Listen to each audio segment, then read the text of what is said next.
तव कथामृतं तप्तजीवनं कविभिरीडितं कल्मषापहं श्रवणमङ्गलं श्रीमदाततं भुवि गृह्णन्ति ये भूरिदा जनाः। আমরা যে পড়ছিলাম এখানেতে আজকে পড়ব কথামৃতের তৃতীয় পরিচ্ছেদ ঠাকুর শ্রীরামকৃষ্ণের যশোদা ভাব ও সমাধি। বিষয় বুদ্ধি থাকলেই কপটতা হয়, সরল না হলে তাকে পাওয়া যায় না, এই ইত্যাদি এরকম সমস্তগুলো আমরা আগে পাঠ করেছি আগের দিনে। তো এই যে বিষয় বুদ্ধি, বিষয়টা কোনটা? আমাদের এই জগতে নানান রকমের যে বিষয়গুলো রয়েছে, কোনো এক একটা জিনিস রয়েছে, যেমন অর্থ, মান, যশ, প্রতিপত্তি, এই সমস্ত নানান রকমের। তো এইগুলো সব এই জগতের সঙ্গে সম্পর্কিত।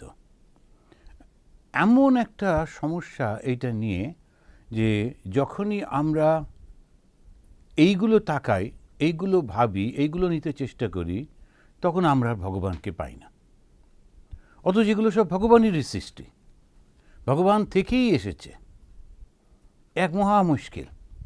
এখন যদি এরকম হতো যে না আমরা এইগুলো পাবো এবং তার সঙ্গে ভগবানও থাকবে, তাহলে খুব অনেক লোক খুব সুবিধে হতো লোকেদের। কিন্তু লোকেদের আমাদের সকলের সুবিধে হতো, আচ্ছা যা করছি তার সঙ্গে ভগবানও লাভ করব। কিন্তু তা হবে না, যে কোনো একটা তোমাকে বেছে নিতে হবে।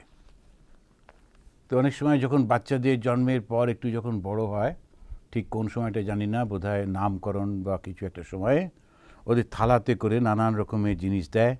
টাকা থাকে, তারপরে একটা পেন থাকে, একটু এটা থাকে ওটা সেটা থাকে।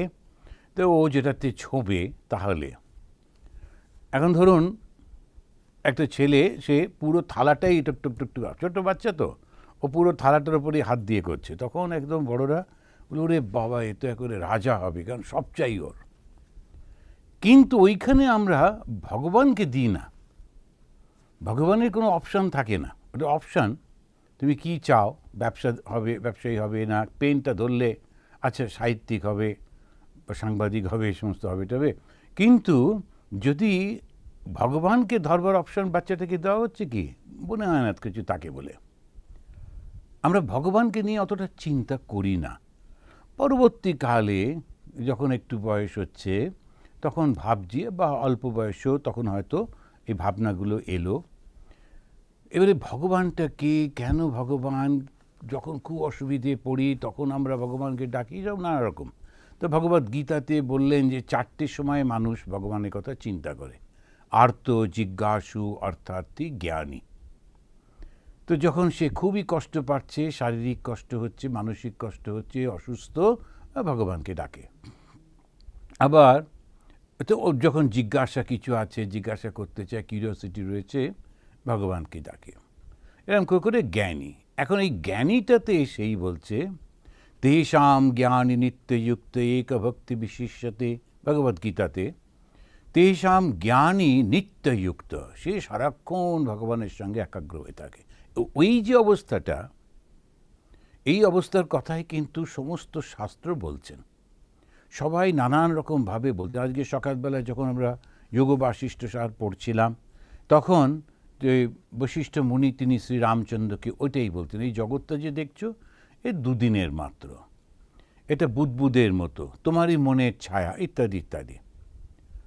আর এখন আবার শুনছি ঠাকুর শ্রীরামকৃষ্ণদেব, আমরা যেটা পড়ব তার ঠিক এক পাতা আগে উনি বলছেন শ্রীরামকৃষ্ণের যশোদা ভাব ও সমাধি। তা দুটো শব্দ আমরা এখানে পেলাম, একেবারে ওপরেই মাস্টারমশাই টাইটেল দিচ্ছেন। একটা হচ্ছে যশোদা ভাব, এটা যদি আমরা না জানি বুঝতে পারবো না। যশোদার নামটা আমরা প্রায় সবাই জানি, যারা ভারতীয় সব যশোদা জানে। যশোদা হচ্ছেন শ্রীকৃষ্ণের ফস্টার মাদার। তো তিনি তাকে পালন টালন করেছিলেন। তার ভীষণ স্নেহ ছিল শ্রীকৃষ্ণের। প্রচুর গান রয়েছে, নাটক রয়েছে, গল্প রয়েছে এই মা যশোদা কৃষ্ণকে নিয়ে। কারণ ভগবানকে ওই কৃষ্ণ, তাকে ভালোবাসছে কে? মা যশোদা। কেমন করে ভালোবাসছে? তার পায়ের কাছে বসে হে ভগবান করছে না, কিন্তু ওকে তাড়া করে বেড়াচ্ছে, এই খেতে আয়, এখানে বসতে, কেন শুতে যাবি না, কেন করবি না, যেমন মা তার সন্তানকে করে সেইভাবে করছেন। এবং আমাদের দেশের মায়েরা বেশ একটু শাসনও করেন, পিঠের চাপড় টাপড়ও পড়ে। এদেশে এই বিদেশে যখন এগুলো ঠিক করা যায় না, তো আমাদের দেশে মায়েরা বেশি জোরে মারে না বলে বোধ হয়, আর এখানে বড্ড জোরে মারে হয়তো, সেই জন্যে এই সিস্টেম আইন করে বন্ধ করে দিয়েছে। তো এখন এই যে ভাবটা ভগবানের সঙ্গে এরকম করা যায়, ভগবানকেই ভালোবাসা যায়। এই ভারতীয় এই যে ধর্ম, এই যে হিন্দু ধর্ম, সনাতন ধর্ম, তো এইটা বলছে কারো কারো ভীষণ মাতৃভাব থাকে। এই মাতৃভাব, এত স্নেহপ্রবণ মন, তো সে ভগবানকে ডাকতে হলে ওইভাবেই ডাকে। তাকে যদি বলা হয় যে তুমি ধ্যান করো, সমাধি প্রাপ্ত হও, অতটা পারবে না। কিন্তু তার যে স্বাভাবিক বৃত্তিটা আছে, সেই বৃত্তিটা যদি ভগবান লাভের দিকে এগিয়ে দেওয়া যায়, তখন খুব সুন্দর সে ভগবান লাভও করতে পারে। এইটাই হচ্ছে আমাদের উদ্দেশ্য। এবারে তারপরেই বললেন, তা ভগবানের সঙ্গে কি করছে? লীলা করছে, খেলা করছে, ভগবানকে নিজের সন্তান মনে করে মা যশোদা। তারপরেই বলছেন ভাব ও সমাধি। এটা আবার একটা অন্যদিকে চলে গেল। যখন যারা যোগী তারা ওই সমাধির কথা বলেন, যারা জ্ঞানী ওরা সমাধির কথা বলে না, কিন্তু জ্ঞানীদের ধ্যানও নেই, ধ্যানও করে না।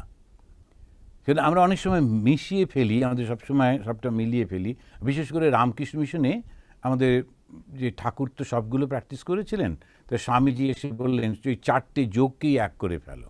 করে আমাদের দেখবেন ওই রামকৃষ্ণ মিশনের যে সিম্বলটা আছে, একটা বড় সাপ এবং চারপাশে, এবং তার ভেতরে রয়েছে সেই একটা সূর্য, উদিত সূর্যটা জ্ঞানের প্রতীক, একটা বড় পদ্ম ফুল, ওটা ভক্তির প্রতীক, তরঙ্গ রয়েছে, জলের তরঙ্গ, ওটা কর্মের প্রতীক, আর ওই যে সাপটা হচ্ছে যোগের প্রতীক। ওই 4টে আমরা রামকৃষ্ণ মিশনে ওই 4টে একসঙ্গে করি। কিন্তু অনেক সমস্ত জায়গায় তারা শুধু একটাই নেয়, তাদের যোগী। তো এই যোগী সে কী করে? অন্য কোনো কিচ্ছু সে করবে না, সে সবসময় তার মনটাকে গুটিয়ে নিয়ে এসে আর তার মনটাকে আত্মার দিকে নিয়ে যাবে। আবার এটা একটু জেনে রাখা ভালো, যারা যোগী তাদের লক্ষ্যটা কি? পরমাত্মা।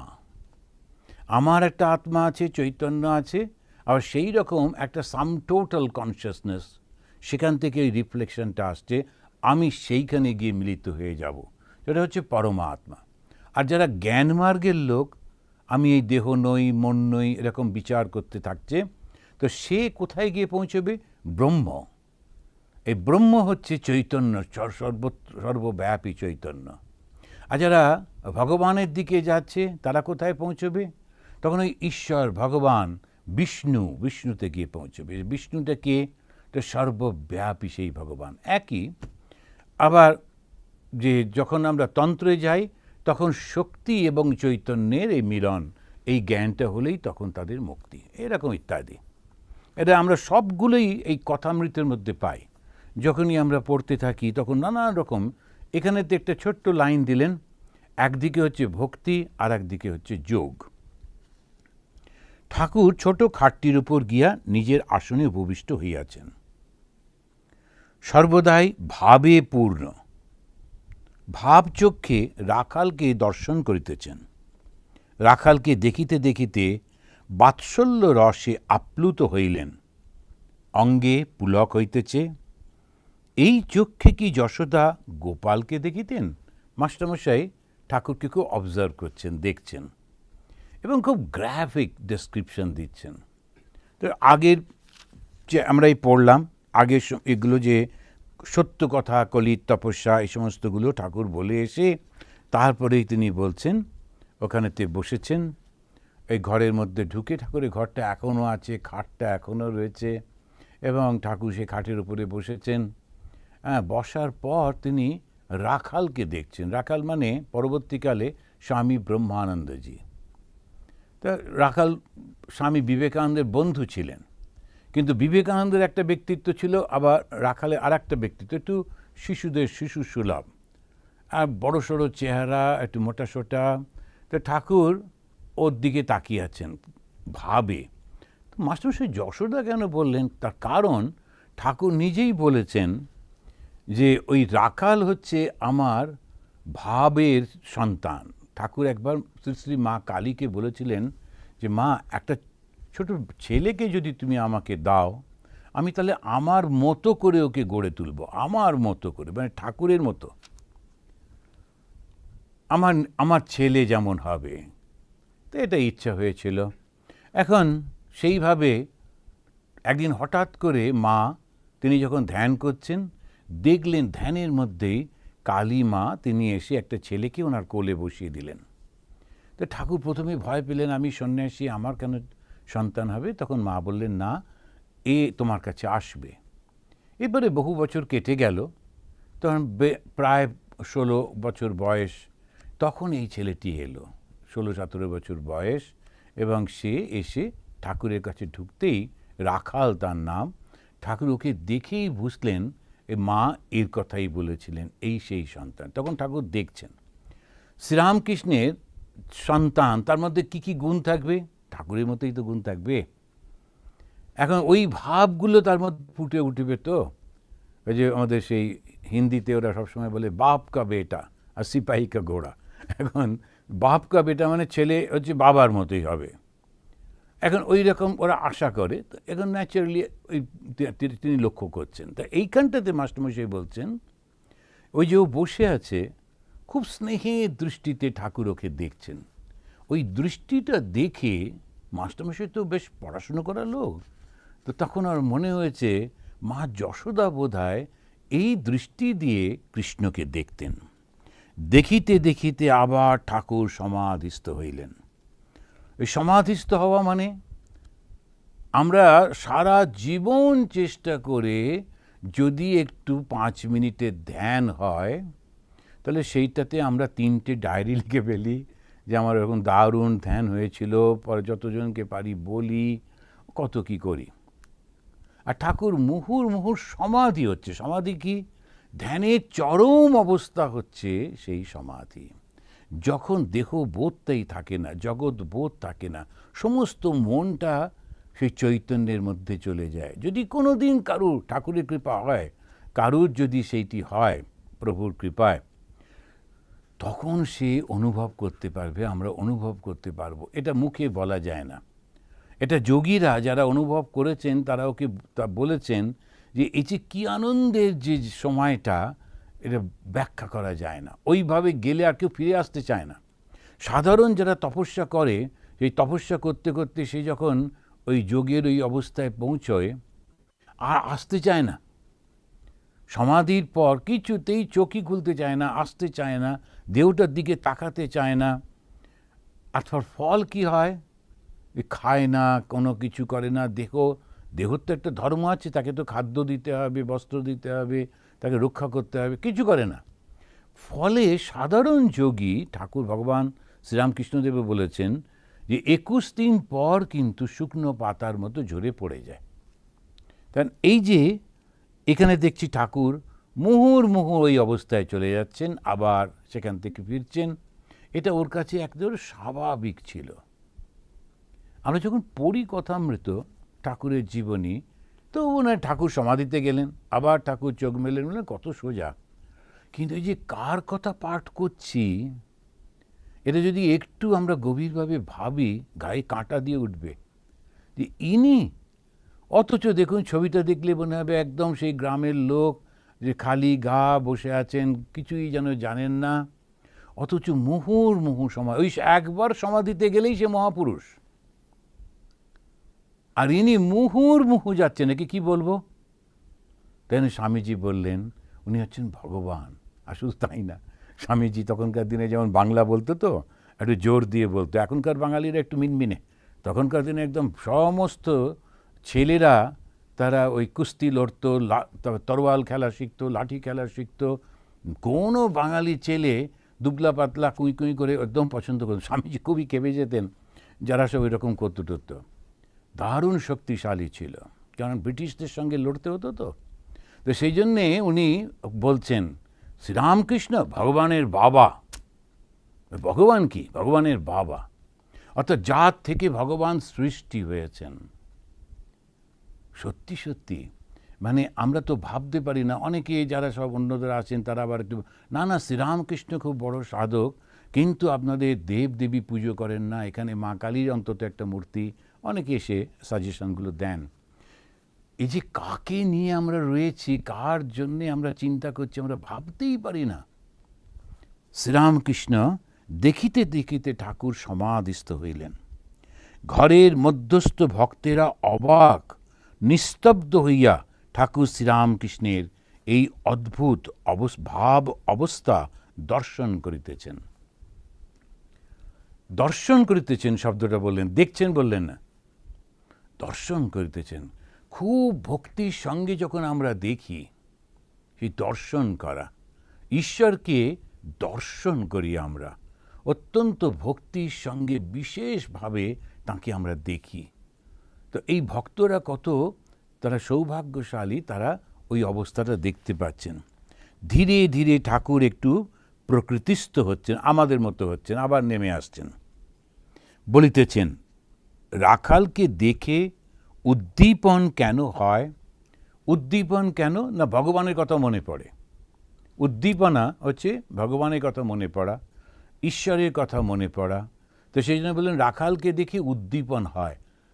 ওই যে যশোদা, মা যশোদা এবং কৃষ্ণ, এখন যে শ্রীরামকৃষ্ণ এবং রাখাল, এই যে আমরা ভাবগুলো দেখছি, শ্রীরামচন্দ্র যখন সেই ছোট্ট, তিনি সেই শিশু ছিলেন, তাকে নিয়ে মা খেলা করছেন, এই প্রত্যেকটি এই যে ভাব, এই যে লীলা, এগুলো একই কিন্তু সেই শক্তি বারবার বিভিন্ন রূপে করছেন। তা ঠাকুরের মনে পড়ে যাচ্ছে, সেই জন্য তিনি উদ্দীপন হচ্ছেন। তেমন উদ্দীপন হয়, যত এগিয়ে যাবে ততই ঐশ্বর্যের ভাগ কম পড়ে যাবে। শ্রীরামকৃষ্ণের অনুভব, যত এগিয়ে যাবে, যত আমরা ঈশ্বরের দিকে এগিয়ে যাচ্ছি, তো উনি বলছেন তত ঐশ্বর্যের ভাগ কম পড়ে যাবে। ঐশ্বর্য মানে কি? যখন আমরা জপ টপ করি তখন দেখবেন যে সাধকরা গলাতে একটা মালা পরে রয়েছে, রুদ্রাক্ষের মালা, বিরাট বিরাট, অনেকে আবার অনেকগুলো একসঙ্গে পড়েন, তারপরে হাতেতে পড়ে আছেন, মাথায় একটা জড়িয়ে রয়েছেন, নানান রকম, মানে লোককে দেখাতে হবে আমি সাধারণ কেউ নই। বেশ কষ্ট হয়।